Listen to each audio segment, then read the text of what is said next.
Halo semua, kali ini kita akan review pelajaran Hari Sahabat kita tanggal 12 Agustus 2023. Masih tentang Only the Begotten Son yang di-enlarge dan di-expand. Kita mulai ayatnya dari John 1 ayat 18. Di situ dikatakan bahwa hanya Only Begotten Son lah yang bisa declare Bapaknya. Dan ayat ini waktu ngomong no man seeth God itu bicara konteks karena manusia ini mortal. Karena kalau itu berlaku baik ke yang mortal dan immortal, nanti jadinya God itu jadi seperti essence, dan essence itu win. Seperti yang di John 3 ayat 8. Sedangkan kita tahu God itu bukan seperti essence yang memang benar-benar gak kelihatan dan gak ada bentuknya. Tapi Bapa kelihatan. Bedanya gak kelihatan aja untuk orang yang mortal. Nah, sekarang berdasarkan John 1 ayat 18, apakah bisa kalau Only Begotten Son itu adalah God itu sendiri yang diungkapkan? Karena gak ada salahnya kalau Only Begotten Son itu sama dengan God sehingga dia mengungkapkan dirinya sendiri. Tapi masalahnya itu gak bisa. Kenapa? Karena yang mau diungkapkan adalah Bapa yang gak kelihatan. Dan itu diungkapkan oleh The Only Begotten Son. Jadi bagaimana bisa yang gak kelihatan mau diungkapkan oleh yang sama, yang gak kelihatan juga? Itu gak bisa. Artinya Bapa yang gak kelihatan bisa diungkapkan oleh anak yang kelihatan. Berarti anak itu bukan bapaknya, karena bapaknya gak kelihatan sedangkan anaknya kelihatan. Sekarang, kenapa anaknya bisa declare God? Kalau anaknya gak bisa declare God kan berarti karena anaknya sama dengan God itu. Artinya kenapa anak bisa declare God? Karena anak itu beda dari bapaknya sebagai God, karena anak bisa kelihatan. Sekarang, yang perlu dipikirkan adalah kalau anak bisa declare God yang gak kelihatan, bukankah kalau mau declare itu seharusnya yang sama? Tapi kalau sama nanti jadinya anak gak kelihatan kayak Bapak kan? Nah, jadi kita mau lihat kenapa anak ini sama dengan God, makanya dia bisa declare, tapi anak kelihatan karena Bapak gak kelihatan dan Bapak lah yang diungkapkan kan? Nah, unsur samanya itulah yang membuat kita tahu kenapa dia bisa ungkapkan. Dan unsur bedanya yaitu anak kelihatan sedangkan Bapak gak kelihatan. Itu bisa dilihat dengan dia bisa mengungkapkannya.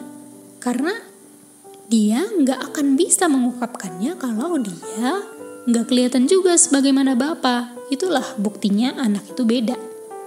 Artinya, perbedaan di sini itu berbicara tentang Bapa dan anak, sedangkan unsur samanya itu berbicara tentang God-nya.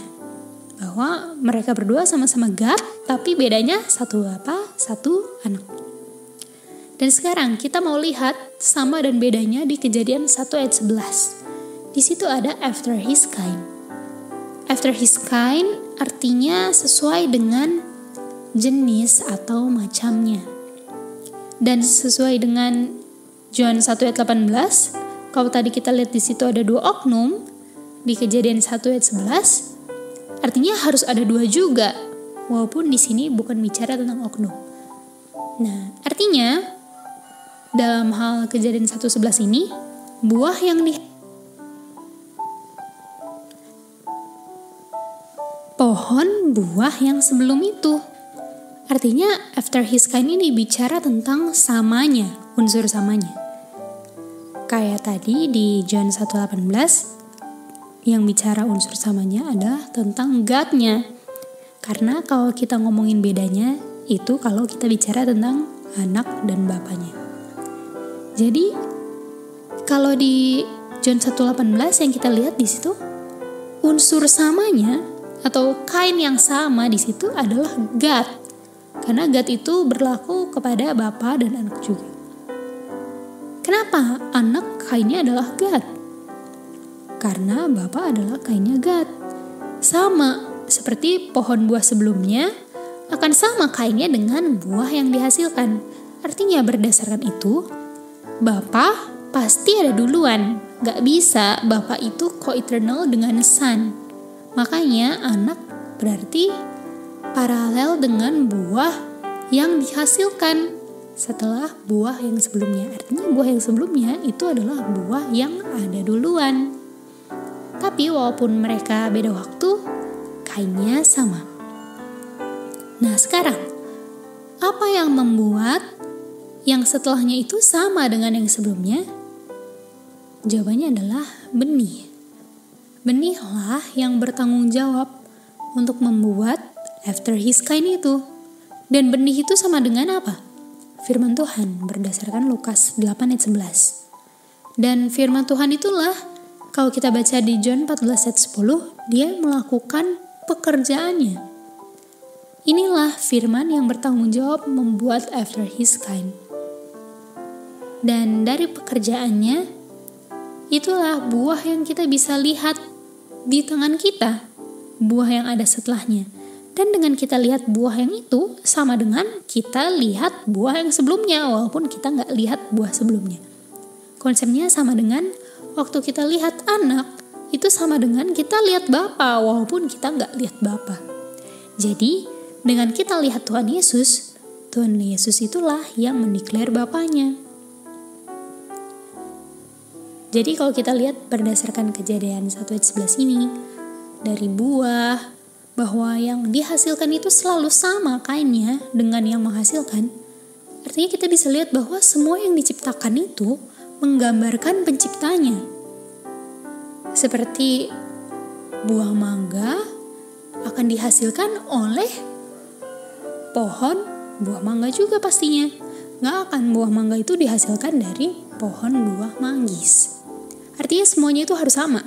Seperti kucing dilahirkan oleh kucing. Gak ada kucing yang melahirkan anjing. Anjing keluar dari anjing. Gak ada anjing yang keluar anaknya itu kambing. Artinya kalau semua ciptaan itu menggambarkan kain yang sama, dan itu juga terlihat kepada Bapa dan anak bahwa mereka after his kind, artinya yang diciptakan itu menggambarkan penciptanya. Makanya jangan heran kalau God yang adalah Son yang keluar dari God, jangan heran kalau mereka berdua itu sama kainnya, yaitu God. Artinya only begotten Son ini bisa declare Bapanya karena dia after kain Bapanya. Dia setelah Bapanya, dan setelah itu benar-benar menunjukkan bahwa dia anak, dan anak itu bukan peranan.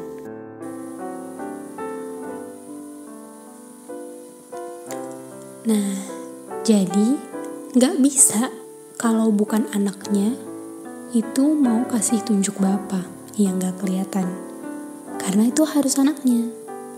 Dan dimana kalau kita mau lihat kain yang sama ini, kita cari ayatnya. Artinya kita perlu cari ayat yang ada unsur samanya dan ini gak membahas tentang Bapa dan anak. Karena kalau kita cari yang ada unsur Bapa dan anaknya, itu kan bicara tentang unsur yang berbeda. Dan ayatnya kita dapat di John 1 ayat 1. Di situ dikatakan, in the beginning was the word. Nah, word inilah yang tadi kita sudah lihat berdasarkan Lukas adalah benih. Dan benih inilah yang ada di buah yang setelahnya. And the word was with God.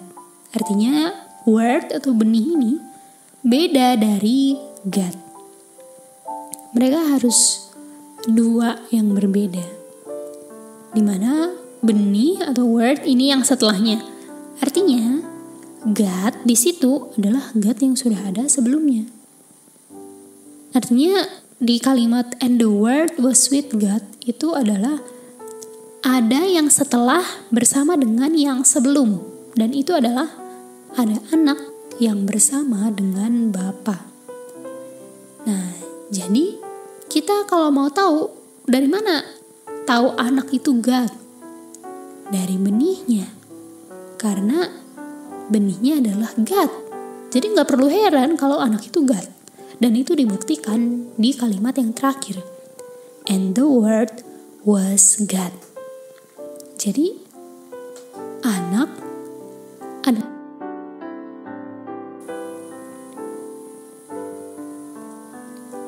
Jadi John 1:1 itu seperti bunyinya kayak gini. In the beginning was the seed. Dan seed yang kelihatan itu adalah anak. Seed itu bersama-sama dengan God yang adalah bapaknya. Dan seed itu adalah God. Jadi bapa gak kelihatan, anak yaitu yang mendeklar bapa yang gak kelihatan. Dan bagaimana anak declare bapaknya? Melalui word-nya. Word itulah yang diucapkan. Artinya, waktu anak berbicara, waktu anak ngomong,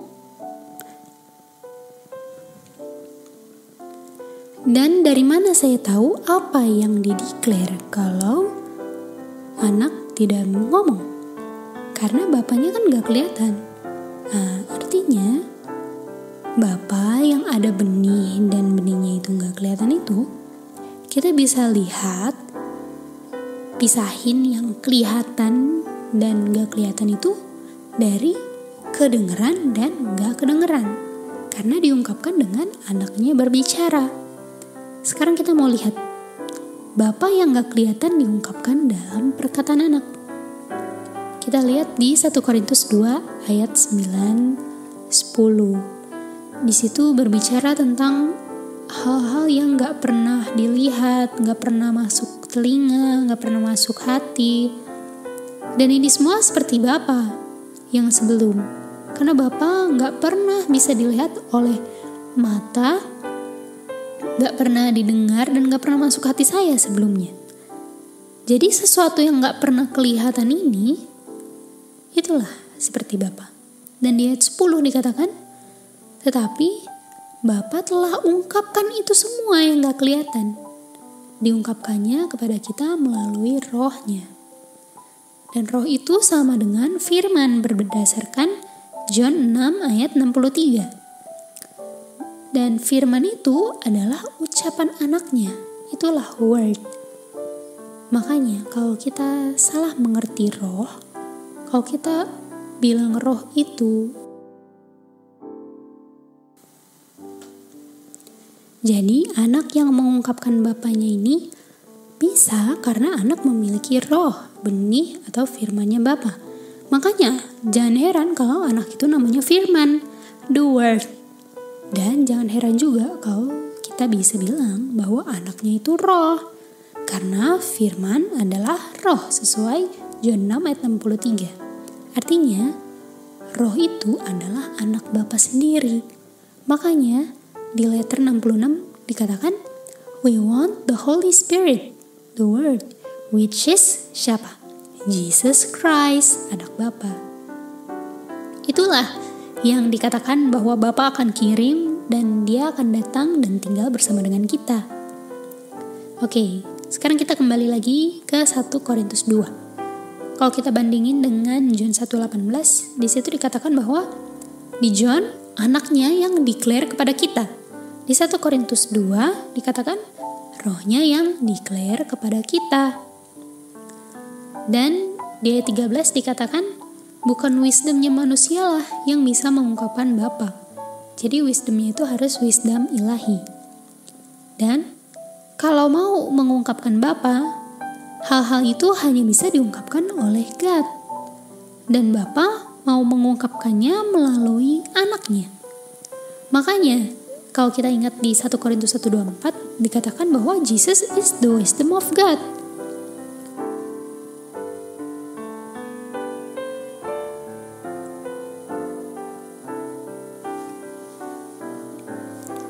Jadi kalau kita bisa lihat bahwa semua miliknya Bapa, semuanya Bapa, itu adalah semua yang diungkapkan oleh anaknya.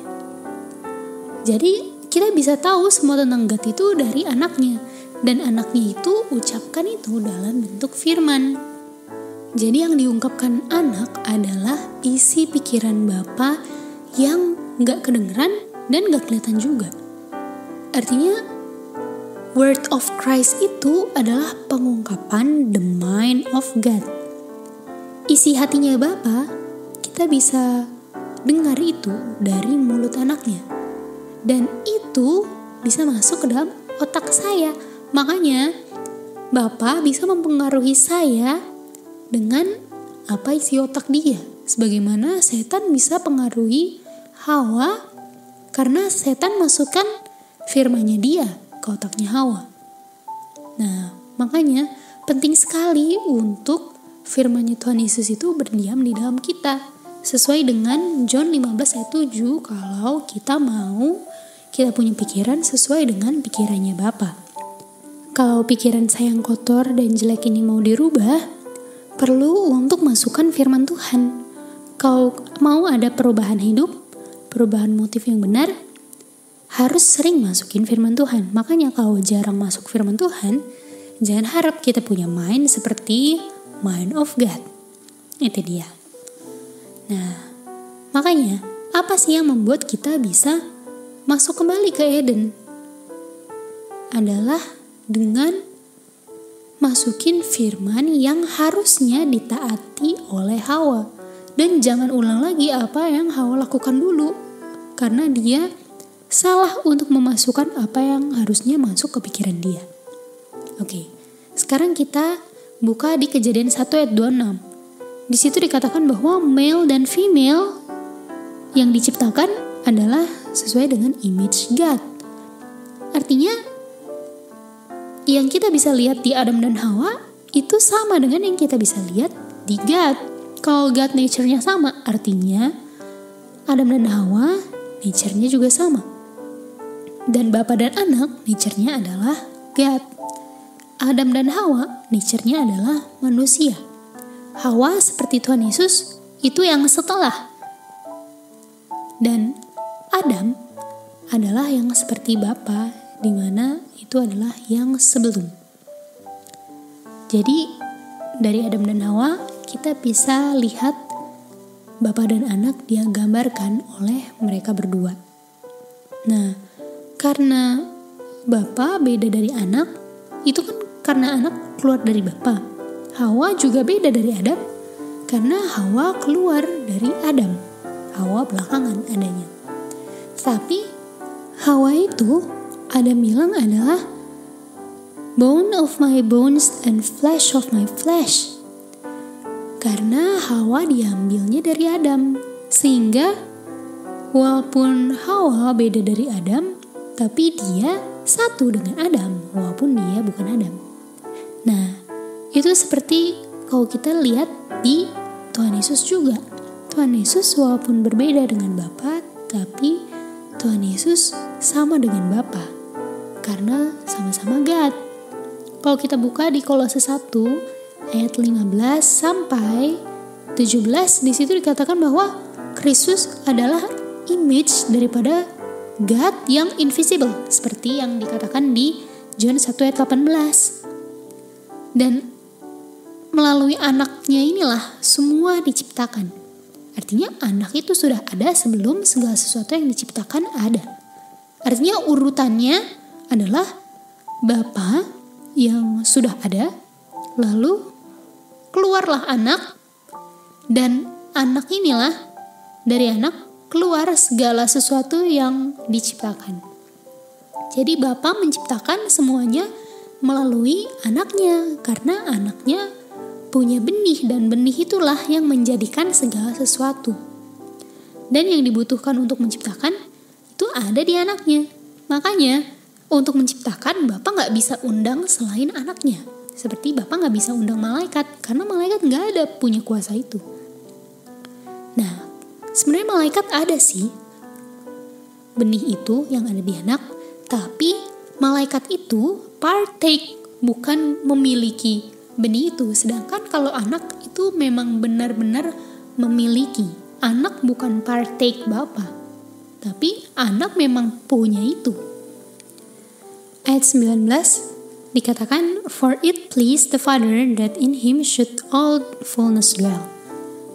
Jadi anak bisa menciptakan segala-galanya karena di dalam anak ada all the fullness dwell. Dia dapat all the fullness itu dari bapaknya. Makanya Bapa is all the fullness, anak juga is all the fullness.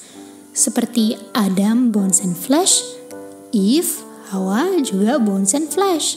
Dan itu please Adam untuk di dalam Hawa ada bones and flesh. Begitu juga dengan Bapa dan anak. It please the Father that di dalam anak ada all the fullness dwell. Makanya Bapa dan anak ini bisa kita bilang seperti kembar, exact copy, tapi bukan co-eternal, karena mereka nggak ada bersama-sama. Satu ada duluan, satu ada setelahnya. Jadi begitulah kita punya review tentang Only Begotten Son pelajaran hari ini. Sampai jumpa di pelajaran berikutnya.